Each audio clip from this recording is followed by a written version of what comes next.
As some of you may know, my name is Jennifer Frederick, and in 2013 I was diagnosed with heart disease, which quickly turned into heart failure. At first, it was kind of you needed a pacemaker, you were going to be okay with valves, and quickly turned into being on a transplant list. When getting on a transplant list, it's probably one of the hardest things. You start setting up burial plans, you start setting up all these things that at just turning 20 years old, you never thought that you'd have to even think twice about. At the time, I was debating on what school to go to and what university I wanted to look into, and I knew criminal justice was what I wanted to do, but that was quickly shot down with the pacemaker. When you're given an opportunity, you run with it. When you're told that you're going to pass away, you run with it. You live your life like every day is it and every minute is it, and you can't give up. You can never give up. I never told my mom what was actually going on. I kind of shielded her from a lot of things, which obviously, I do regret, but it was one of those things where, they're telling me, you're 20 years old, like, this is a stress-related thing, and it was just kind of one of those situations where, how can I, be battling an illness from stress and then stress my mom out with it, or stress my family out with it, really.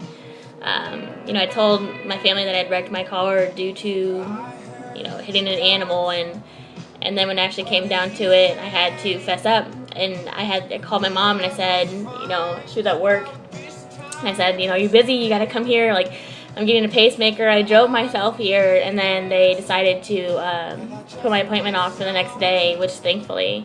So July 31st, around noon, I got my pacemaker implanted, which my pacemaker is a dual chain pacemaker that pretty much paces the top and bottom chambers of my heart. I was kicked off the transplant list. I was put back on the transplant list, and I can tell you probably 100 times I told God, like, let me go, like, take me. I was ready. Like, I was never scared, and I'm still not scared. I'm not scared because I just know by giving up just means you might as well throw the towel in.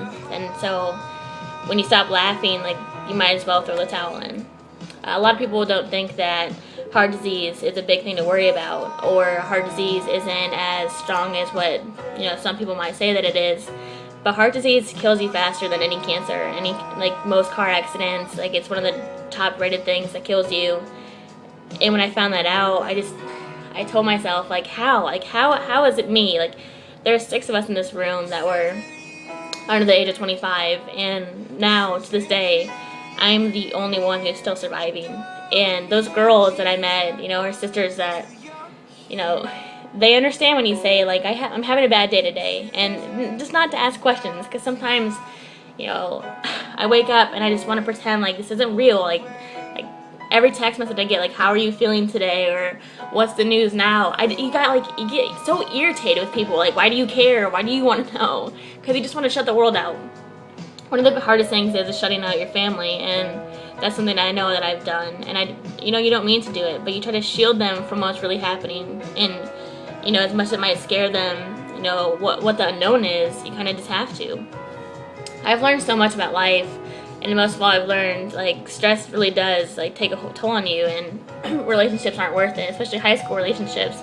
And that's, half the reason why I'm in this boat is the way that I handled stress and the way that I've handled, people in life. And I've let so many people just destroy me as a person. And I have no idea how. I don't know how I got here, and I don't know, why. But I started to give up on God. I gave up on God to the point where I didn't even believe that there was one. It didn't make sense to me, why me? Like, there's no way there was a God. I started going to church again instead of giving up, and I told myself, like, this is it. If I can't prove to myself that He's here, if I can't prove to myself that He's real, like, I'm done. I'm done thinking. I'm done, questioning Him. One of the biggest things I did was question God. It was when I questioned myself, how am I going to handle this, and am I even strong enough? And one of the biggest things I like to push my friends is don't give up. Don't give up, even if it's something as little as you can't pay one of your bills, and money's short this month, or somebody left you. Like, that's their fault for leaving you. A bill will always end up getting paid. Relationships aren't worth the stress that we allow them to take on our lives, as well as some of us try to take our own lives. And I told myself, a million times, give up, let go, just let go. And it took me months to finally get that urge to want to live. Like, when people keep telling you, like, this is it, like, you're not going to make it. When doctors themselves tell you, like, give up, like, just live your life, you're 20. And I kept telling myself, like, no, I got to make it to 21. I got to make it to 21. To have a noon beer with my grandma would be the best way to spend my 21st birthday. And you get scared that you're going to miss out on all these things. And you get scared that, like, my brother just graduated college. And it was so bittersweet because it was terrifying thinking, like, I'm not going to be there for that. And it's so hard when your siblings are going all over the world. And my sister didn't want to leave, to further her own dreams because she was scared what was going to happen. And she didn't want to be far away if something happened. And you watch it destroy yourself, but you watch it destroy people around you, which then, destroys you. But no matter what you're battling, if it's cancer, if it's any kind of illness, even if it's a mental illness, if it's something as little as a breakup, which some people see as little and some people don't, but if it's something as small as, you're going to wake up tomorrow, don't take life for granted anymore. When you get diagnosed with an illness, you grow up. You have no choice. And you question what's around you. And I'll tell you, it is the worst time to figure out that you're alone. It is the worst time to understand, like, who your friends really are and who they aren't. I can't say that half my friends came and saw me when I had my pacemaker put in, or any of them even asked me, like, hey, how'd that go? Actually, my phone ended up dying while I was in the hospital because so many of my friends were trying to vent to me about their lives. And it is the loneliest feeling in the world when your friends can't even take 5 minutes to say, oh, hey, how are you? A simple how are you? Like, people just have to change themselves to change the world, and I believe we can all do it.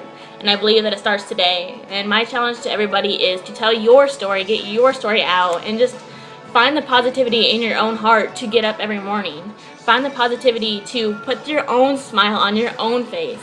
I'm happy with me, 110% happy with who I am and who I have built myself to be. And the people that are in my life are phenomenal. And I honestly can say I could never do this without my mom and my church family. I can say that 100%. There's been a lot of friends, especially my best friend Courtney.